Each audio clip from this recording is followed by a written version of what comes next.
Hello friends, good morning. आइए आपका अपने चैनल ज्ञानोदय में आपका स्वागत है। तो हम आज चर्चा करने जा रहे हैं पॉलिटिकल से संबंधित एक बहुत ही महत्वपूर्ण टॉपिक जिसका नाम है विशेष श्रेणी का दर्जा। और ये खास करके बिहार स्पेशल है, क्योंकि बिहार राज्य में हमेशा बिहार राज्य को विशेष श्रेणी का दर्जा देने की मांग काफ़ी लंबे समय से उठाए जाते रहे हैं। तो इन्हीं सब मुद्दों को ध्यान में रखते हुए हमने आज इस टॉपिक को चुना है। तो आइए जानने का प्रयास करते हैं कि ये आजकल वर्तमान में चर्चा का विषय क्यों बना हुआ है, इसके क्या क्या प्रावधान है, क्या क्या मानदंड है और इससे क्या लाभ हो सकते हैं और इसके समक्ष आने वाली चुनौतियां क्या क्या है और आगे क्या इसमें सुधार या संभावनाएं हो सकती है। तो इन्हीं से अब चंद 4-5 मुद्दों को डिस्कस करने का प्रयास करेंगे। तो आइए बारी बारी से देखते हैं। हाल ही में बिहार मंत्रिमंडल ने राज्य को विशेष श्रेणी का दर्जा देने हेतु एक संकल्प पारित किया। इस संकल्प में केंद्र सरकार से अनुरोध किया गया है कि वह बिहार को विशेष श्रेणी का दर्जा देने का विचार करे। क्या अब हम विशेष श्रेणी का दर्जा को कहीं SCS भी कह देंगे, जिसका होता है SCS, स्पेशल कैटेगरी स्टेटस। तो अब इसके प्रावधान कुछ इस प्रकार हैं कि निम्न आधारों पर बिहार के लिए SCS की मांग की जा रही है, जैसे कि राज्य में गरीबी और पिछड़ापन, प्राकृतिक संसाधनों की कमी, राज्य का उत्तरी क्षेत्र नियमित रूप से बाढ़ से प्रभावित होता है जबकि दक्षिणी भाग में गंभीर सूखा पड़ता है। राज्य के विभाजन के कारण ज़्यादातर उद्योग झारखंड के हिस्से में चले गए। इससे राज्य में रोजगार और निवेश के अवसरों में अत्यधिक कमी आई है। बिहार के अलावा उड़ीसा और आंध्र प्रदेश भी पिछले लंबे समय से SCS की मांग कर रहे हैं। अब हम जानने का प्रयास करते हैं कि विशेष श्रेणी का दर्जा प्रदान करने के लिए संविधान द्वारा किन किन मापदंडों को जिक्र किया गया है। तो सबसे पहले है कि पहाड़ी और दुर्गम इलाका होना चाहिए, कम जनसंख्या घनत्व या राज्य में जनजातीय आबादी का एक बड़ा हिस्सा होना चाहिए, पड़ोसी देशों से लगी सीमाओं पर सामरिक अवस्थिति होनी चाहिए, आर्थिक और अवसंरचना संबंधी पिछड़ापन होना चाहिए, राज्य वित्त के स्रोत का अनिश्चित होना चाहिए। तो ये थे कुछ SCS लेने के मानदंड। अब जानते हैं इसके कुछ प्रावधान के बारे में। गौरतलब है कि SCS केंद्र सरकार द्वारा राज्यों हेतु किए जाने वाला एक तरह का वर्गीकरण है। यह दर्जा उन राज्यों को उनके विकास में सहायता के लिए दिया जाता है जो किसी तरह के भौगोलिक और सामाजिक आर्थिक पिछड़ेपन का सामना कर रहे होते हैं। SCS की शुरुआत 1969 में 5वें वित्त आयोग की सिफारिश पर की गई थी। इसका उद्देश्य विशेष विकास बोर्डों का गठन करके और स्थानीय लोगों को राज्य की सरकारी नौकरियों, शैक्षणिक संस्थानों आदि में आरक्षण प्रदान करके कुछ पिछड़े राज्यों को लाभान्वित करना था। SCS राज्यों को गाडगिल मुखर्जी फार्मूला के आधार पर अनुदान प्राप्त होता था। केंद्र सरकार द्वारा राष्ट्रीय विकास परिषद की सिफारिशों के आधार पर कुछ निर्धारित मानदंडों को पूरा करने वाले राज्यों को SCS प्रदान किया गया था। 1969 में 3 राज्यों को SCS प्रदान किया गया। इनमें जम्मू कश्मीर, असम तथा नागालैंड शामिल था। वर्तमान में 11 राज्यों को SCS दर्जा दिया गया है, जिसमें निम्न राज्य हैं: असम, नागालैंड, हिमाचल प्रदेश, मणिपुर, मेघालय, सिक्किम, त्रिपुरा, अरुणाचल प्रदेश, मिजोरम, उत्तराखंड और तेलंगाना। अर्थात आप कह सकते हैं कि 7 सिस्टर, उसके अलावा सिक्किम और हिमाचल प्रदेश, उत्तराखंड और तेलंगाना 3 राज्य इसमें जुड़ रहे हैं। बाकी आप आसानी से तैयार कर सकते हैं कि पूर्वोत्तर के 8 राज्य और उसके अलावा उत्तराखंड, हिमाचल और तेलंगाना। भारत के संविधान में कुछ राज्यों के लिए विशेष प्रावधान है, जैसे कि अनुच्छेद 371, 371A से लेकर 371H और 371J। ज्ञातव्य है कि संविधान किसी भी राज्य को SCS के रूप में वर्गीकृत नहीं करता है। 14वें वित्त आयोग के सिफारिश के अनुसार किसी भी राज्य को SCS प्रदान नहीं किया जाना चाहिए। इसके बाद से किसी भी नए राज्य को SCS नहीं दिया गया। अब है कि इससे लाभ क्या होते हैं कि तो केंद्रीय सहायता।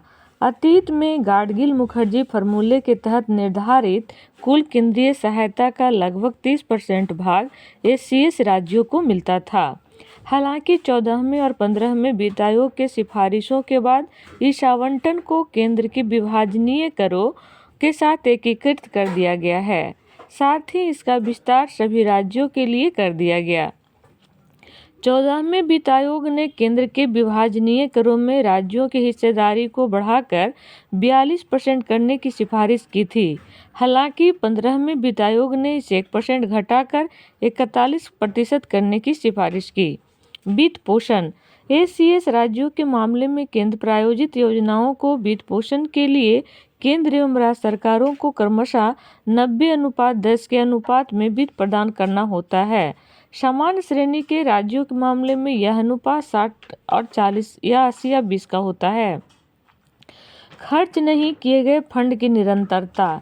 खर्च न किए गए धन के मामले में ACS राज्य आगामी वित्त वर्षों में इसे खर्च कर सकते हैं। इसका अर्थ है कि उन्हें यह राशि केंद्र को वापस करने की आवश्यकता नहीं होती है। प्रोत्साहन ACS राज्यों को नए उद्योग स्थापित करने और निवेश आकर्षित करने के लिए उत्पाद शुल्क, सीमा शुल्क, आयकर, कॉर्पोरेट कर पर भी महत्वपूर्ण रियायत मिलती है। इसके अलावा ACS राज्यों को ऋण स्वैपिंग और ऋण राहत योजनाओं का भी लाभ प्रदान किया जाता है। तो ये रहे ACS श्रेणी प्राप्त होने पे लाभ। जबकि अब कुछ इसकी चुनौतियां भी हैं जिसे देखने का प्रयास करते हैं कि मानदंड ACS प्रदान करने के लिए उपयोग किए जाने वाले मानदंडों पर राज्यों के बीच आम सहमति का अभाव है। सीमावर्ती हिमालयी राज्य होने के कारण उत्तराखंड को ACS प्रदान किया गया था। वहीं झारखंड और छत्तीसगढ़ जैसे राज्यों को अधिकांश विकास संबंधी मापदंडों में उत्तराखंड से पिछड़ा होने के बावजूद भी इस दर्जे से वंचित किया गया। अंतर्राज्यीय असमानताएं। कुछ राज्यों को ACS देने से अंतर्राज्यीय असमानताओं को लेकर चिंता पैदा हो सकती है। इसके परिणाम स्वरूप असंतुलित आर्थिक और सामाजिक संरचनाएं बन सकती है। नेक्स्ट है कि राजकोषीय अनुशासनहीनता को प्रोत्साहन। ऋण स्वैपिंग और ऋण राहत योजनाएं अप्रत्यक्ष रूप से राज्यों को उनकी ऋण भुगतान क्षमता से अधिक खर्च करने के लिए प्रोत्साहित करती है। परिणाम स्वरूप राज्यों को दीर्घकालिक देयता सृजित होती है। उदाहरण के लिए जम्मू और कश्मीर में GSDP की प्रतिशत के रूप में बकाया गारंटी 20% और हिमाचल प्रदेश में 10% है। राजकोषीय बोझ। ACS श्रेणी के राज्यों के लिए केंद्र प्रायोजित योजनाओं में आवश्यक धनराशि का 90% भुगतान केंद्र करती है, जबकि समान श्रेणी के राज्यों में 60%। इसके परिणाम स्वरूप केंद्र के संसाधनों पर दबाव और अधिक बढ़ जाता है। तो ये इसकी चुनौतियां रही। अब बात करते हैं कि इसमें क्या क्या सुधार हो सकता है। तो निर्भरता कम करना। ACS राज्यों को केंद्रीय सहायता पर निर्भरता को कम करने के लिए स्थानीय उद्योगों, अवसंरचना, निर्माण तथा अर्थव्यवस्था के विविधीकरण को बढ़ावा देने जैसे कदम उठाने चाहिए। मानदंड। ACS प्रदान करने के लिए अपनाए जाने वाले मानदंडों की समीक्षा की जानी चाहिए। यह सुनिश्चित किया जाना चाहिए कि अपनाए जाने वाले मानदंड इन राज्यों के समक्ष आने वाली विशेष तरह की चुनौतियों को दर्शाता हो। साथ ही इसके लिए संबंधित हितधारकों से प्राप्त इनपुट पर विचार करना चाहिए। उदाहरण के लिए ACS को संशोधित किया जा सकता है। इससे इसमें राज्य के सामाजिक आर्थिक पिछड़ेपन के साथ साथ कम संसाधन, आधार आदि को भी शामिल किया जा सकेगा। अंतर्राज्यीय सहयोग। चुनौतियों को समाधान करने तथा सहकारी संघवाद को और अधिक मजबूत बनाने के लिए राज्यों के बीच सहयोग एवं ज्ञान साझाकरण को बढ़ावा देने हेतु कदम उठाना चाहिए। ACS राज्यों में विकास को बढ़ावा देने के लिए सर्वोत्तम पद्धतियों और अनुभवों को निरंतर आदान प्रदान किया जा सकता है। कोर एवं वैकल्पिक योजनाएं। केंद्र प्रायोजित योजनाओं को कोर और वैकल्पिक योजनाओं में विभाजित किया जाना चाहिए। कोर योजनाओं में से सामाजिक सुरक्षा, सामाजिक समावेशन से जुड़ी योजनाओं को कोर ऑफ द कोर योजना, उदाहरण के लिए मनरेगा के रूप में वर्गीकृत किया जाना चाहिए। राष्ट्रीय विकास एजेंडा के तहत उपलब्ध धन को इन योजनाओं के लिए प्राथमिकता के आधार पर आवंटित किया जाना चाहिए।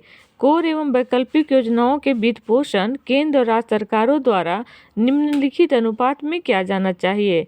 8 पूर्वोत्तर, 2 हिमालयी राज्यों व जम्मू कश्मीर के लिए क्रमशः कोर योजनाओं के लिए 90:10 तथा वैकल्पिक योजनाओं हेतु 80:20 होना चाहिए। अन्य राज्यों के लिए क्रमशः कोर योजनाओं के लिए 60:40 और वैकल्पिक के लिए 50:50 होना चाहिए। धनराशि जारी करने का तरीका सरल और केंद्र एवं राज्यों में नकदी प्रबंधन की मजबूत नीति के तहत होना चाहिए। संस्थागत व्यवस्था नीति आयोग को सहकारी संघवाद को मजबूत करने का दायित्व सौंपा गया है। इसे समस्या समाधान मोड़ पर अपने विचार विमर्श के लिए राज्यों और केंद्र हेतु एक उपयुक्त मंच की तरह कार्य करना चाहिए। केंद्र शासित प्रदेशों के लिए व्यवस्था गैर योजनागत और गैर विकास उद्देश्यों के लिए केंद्र शासित प्रदेशों को धन का हस्तांतरण गृह मंत्रालय के अनुदान मांगों के तहत किया जाता है। केंद्र सरकार द्वारा सभी केंद्र शासित प्रदेशों के लिए कोर और वैकल्पिक योजनाओं का 100% वित्त पोषण किया जाना चाहिए। तो ये रहा आज हमारा विशेष श्रेणी के दर्जा का मांग क्यों उठाया जा रहा है, इससे की जुड़ी क्या क्या बातें थी, क्या मापदंड होने चाहिए, क्या लाभ है और क्या चुनौतियां, और आगे क्या इसमें सुधार करने की संभावना बन रही है। सभी मुद्दों को हमने बारी बारी से चर्चा किया। इन्हीं सब मुद्दों के साथ आज का टॉपिक हम समाप्त करते हैं। जय हिंद, जय भारत।